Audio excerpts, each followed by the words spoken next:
tarde a toda a nossa audiência da Rede Global de Comunicação. Conhecimento é poder. Hoje a gente vai falar de uma metodologia muito usada também, né, nas instituições de ensino, principalmente as disruptivas, e que foi pego essa ideia, é uma metodologia muito usada também nas empresas. Eles pegaram a ideia, né, do que acontece na essência desse conceito nas empresas e trouxe para o, as salas de aula, certo? Então, eu vou compartilhar aqui para vocês verem que modelo que é este. Isso. Design Thinking, certo? Eles trouxeram já o Design Thinking para a sala de aula. Então, eu fiquei encantada com essa forma, gente, porque principalmente não só porque trabalha a criatividade, todas aquelas habilidades que a gente já está vendo, socioemocionais, de comunicação e tudo, mas eles vão focar muito também em trabalhar e desenvolver a empatia da criança e do adolescente, certo? Porque hoje, no mundo que a gente vive, a gente fica observando tanto nessa era da informação, em que cada pessoa se identifica com um grupo diferente, né? Você tem um grupo que fala numa visão X em relação ao mundo, você tem um outro grupo que fala na visão Y, e muitas vezes, quando a gente está assim, em um dos grupos, é muito quando se cruzam, né, essas informações e um bate de frente com o outro, muitas vezes vai criando atritos, certo? Vai criando alguns atritos. As pessoas, elas tá faltando empatia, tá faltando respeito, tá faltando buscar entender o porquê que certas pessoas pensam diferentes, certo? Então, muitas vezes a gente vai nas redes sociais e quando a gente tem um debate entre grupos diferentes e você pensa em comentar alguma coisa ali no meio daquele debate que está ao vivo, muitas vezes você, olha, precisa assim, né, de vestir aquela vestimenta contra coisa, certo? Porque o pessoal hoje perdeu um pouco, até mesmo um pouco dessa essência, né? Do saber ouvir, saber escutar com atenção, saber respeitar as opiniões diferentes, certo? Então, esse método do design thinking, olha só, quem já viu essas imagens aqui, cheia de post-its, né? Muitas vezes a gente está no Google e se depara com essas imagens. E esses post-its, eles têm muito a ver com design thinking, certo? Principalmente quando é feito assim nas grandes empresas, que é a maior parte das empresas que adotam esse processo são as empresas maiores mesmo. São quando elas querem inovar, fazer uma coisa diferente que ainda não existe no mercado. E aqui, as equipes, cada equipe, né, que vai sendo passado esse processo, que a gente vai ver que são vários passos do processo, esse aqui vai ser um dos processos onde eles vão estar colocando as suas ideias. Cada pessoa que vai tendo uma ideia, ela vai colocando nesses post-its. Esses post-its estão sempre ligados ao design thinking? Claro que não. A gente pode usar esses post-its como um lembrete das tarefas que a gente vai fazer. Muitas vezes a gente usa como alguma coisa particular no nosso meio de trabalho, certo? Mas eles têm tudo a ver com design thinking. Mas eu gostaria, antes de começar, antes de saber o que é o design thinking, antes da gente entrar mesmo no conceito e mergulhar em como isso acontece na sala de aula, eu queria saber quem já ouviu falar do design thinking. Se você já ouviu falar, se você sabe o que é, se você nunca ouviu falar, ou se assim, já ouviu falar, mas nem tem ideia do que seja o design thinking, certo? Se vocês quiserem aqui compartilhar, podem colocar no chat.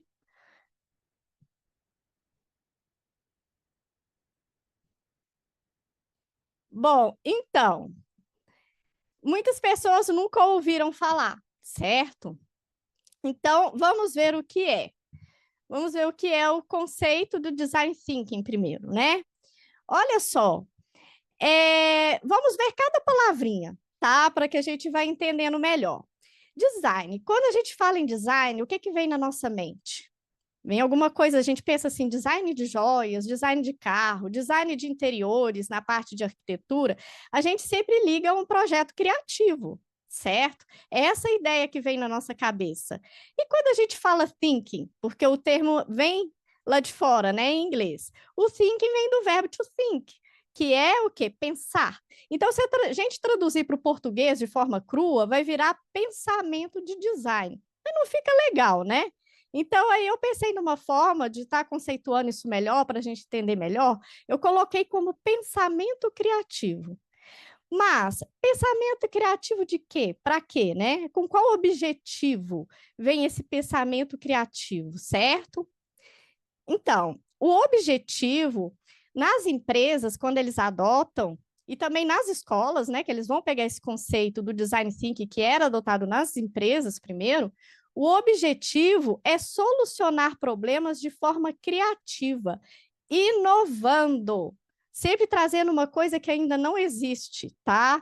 De maneira centrada no ser humano, na pessoa, na necessidade da pessoa. Então, as empresas vão estar olhando para o cliente, para as pessoas, o que que elas estão precisando, certo? O que está faltando, entendeu? Então, eles vão desenvolver alguma coisa diferente nesse sentido para que atenda a essas necessidades, ok? E nas escolas? Nas escolas, eles vão trabalhar da mesma forma. Vai ser uma inovação, eles vão pensar de forma criativa e inovadora para solucionar algum problema, centrado também nas pessoas, seja ao redor das crianças, dos jovens que estão ali perto, pode ser do bairro, pode ser da cidade, ou pode ser os problemas, as necessidades dos próprios alunos, como a gente vai ver aqui, ok? Então, para desenvolver o design thinking, eles são colocados em 5 passos, ok? Então, você vai ter o passo da descoberta, onde os alunos vão estar olhando ao seu redor, observando os problemas, ok? Que é uma coisa que a gente também sempre deve fazer, certo? Observar ao nosso redor tudo o que está acontecendo e olhando de forma assim crítica para o que está acontecendo em tudo, né, gente? Até quando a gente entra no supermercado, observar o que está sendo vendido para a gente, o que a gente está comprando para levar para nossa casa, certo? Então, assim, eles vão desenvolver essa parte na descoberta. Aí depois vem a interpretação, eles vão interpretar algum problema que eles encontraram, ok? E aí tem a etapa da ideação, a gente vai ver direitinho cada uma dessas etapas, ok? A ideação, que é a fase das ideias, que é aquele, vem os post-its, né, nas empresas, nas escolas eles nem sempre usam os post-its, mas o conceito, a essência permanece a mesma, tá? Que é a fase das ideias. A prototipagem, que é onde eles vão construir alguma coisa simples que representa a solução daquele problema, tá bom? E os testes e ajustes do protótipo que eles construírem, tá? Eles vão testando, ajustando e aprimorando os protótipos. Então, vamos lá. Passo 1, que é o da descoberta. Então, o professor, ele pode levar já um problema pronto para a sala de aula? Pode. Ele pode levar um problema que está acontecendo dentro das escolas, né? Ou uma coisa que está acontecendo ali na rua da escola, alguma coisa que o aluno está vivenciando, que ele está vendo que aquele problema realmente está acontecendo, alguma coisa próxima, palpável do aluno. Ou o professor pode, que é até o método que eu mais gosto, que eu achei mais legal, é você colocar o aluno para observar ao redor dele. Você dá um diário para ele vai montar no caderninho dele um diário, fica uns 3, 4 dias observando, certo? O que que tem de problema ao redor dele? E, gente, na hora que eu estava pesquisando tudo isso, eu descobri que sai cada coisa interessante, sabe? Um aluno, ele trouxe assim, eu vi que tem aqueles vendedores de balinha no sinal, que vai colocando as balinhas no retrovisor, mas ele quase não vende balinha. Será que tinha um jeito dele vender mais balinha, entendeu? Eles trazem até esse tipo de coisa. Aí eles começam a observar, teve um outro que observou que na rua dele, quando estava chovendo, porque estava em dia de chuva, com certeza, quando ele estava observando, a água não estava escoando para as laterais da rua. Aí ele viu, agora é por isso que eu estou entendendo que a minha rua está alagando, ela não está escoando, entendeu? Então, assim, eles vão anotando todos os problemas que eles encontram, certo? Pode ser problema até assim, eu queria montar uma forma dos alunos, os professores e os pais terem uma melhor comunicação, né? Como que isso poderia ser desenvolvido para que haja um progresso acadêmico nas nossas escolas, né? Na minha escola, por exemplo. Então, eles vão trazer um problema, tá? E como que eles vão trazer esses problemas? A professora vai montar em equipe e cada um vai compartilhar o seu problema, tá? Aqueles problemas que eles encontraram. E eles vão selecionar um, ok? Aí, o pensamento inicial, quando eles descobrem qual é o problema que eles vão trabalhar, vai ser: eu tenho um problema, ok? Aí, o ponto de partida, como posso abordá-lo? Então, eles vão começar a fazer uma pesquisa exploratória sobre esse problema, ok? Eles vão tentar descobrir a causa, a raiz desse problema e também descobrir quais as necessidades das pessoas que estão envolvidas em tudo isso, tá? Então, por exemplo, eles podem fazer entrevistas. Vamos pegar o exemplo, então, que eles querem desenvolver melhor a comunicação, ok? Entre alunos, pais e professores. Eles podem fazer entrevista com os professores da escola, com alunos de outras turmas, com os vizinhos, né? Se eles morarem num prédio ou numa casa ali que tem algumas residências onde o pai pode até acompanhar, se for preciso, para que faça entrevista com a vizinhança e eles vão colhendo todos esses dados, entende? Pode pesquisar na internet, pode pesquisar em livro, é livre onde eles pesquisam, ok? Só que eles precisam coletar dados, tá? Sobre este problema. Essa fase, olha só, em todas as fases a gente vai ver que vai sendo desenvolvido a empatia, ok? Então, vamos supor que aqui tá essa menininha aqui, né? Eu sempre gosto de dar um nome, né? Para as crianças aqui, para ficar mais ilustrativo. Enfim, tá aqui a Melina. A Melina, ela trouxe um problema. E só um minutinho, gente, eu tenho que aceitar um pessoal aqui na sala. Eu acho que já foi aceito. Enfim, aí tá aqui a Melina. A Melina, ela pode trazer um problema que o Pedro acha que aquilo nem é problema, ok? Aí o Pedro fala para a Melina: não, mas é porque isso aqui, isso não é problema. Aí a Melina vai ouvir. Ela vai ter que saber ouvir, entende? Assim como o Pedro a ouviu e ouviu de forma atenciosa, de forma respeitosa, agora a Melina vai ouvir. E a Melina pode querer defender. Então ela vai desenvolver o quê? Uma capacidade argumentativa do porquê que aquilo é um problema para ela. E o Pedro vai tentar entender o porquê que isso é um problema para a Melina.